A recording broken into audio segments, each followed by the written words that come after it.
Hi up there guys, it's me again. In this video I will show you how to use multiplier effects on TikTok at once.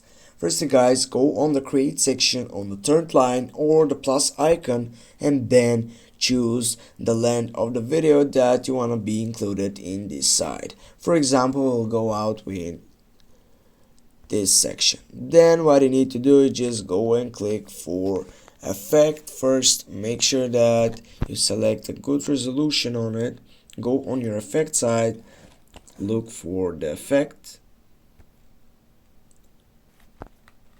but make sure that you flip it for raising some new trends.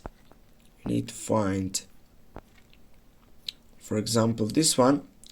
Now as you can see, what you need to do is just simply go on the button which can record it, go hold on it. You need to wait some time, go again.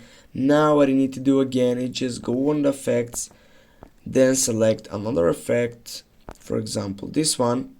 Right now go again on the effect, record it again, then get back, go on effect, choose another effect, for example this one, or we'll go with this one.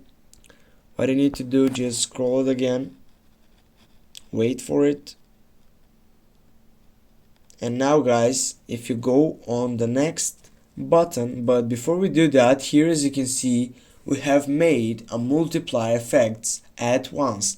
Now go on the next side, and here as you can see on edit link they are giving you more opportunities. Why is this feature on? This is because we have made a multiply effects at once. Thanks guys for watching. Don't forget to hit that like and share the video. Have a nice day guys. See you soon.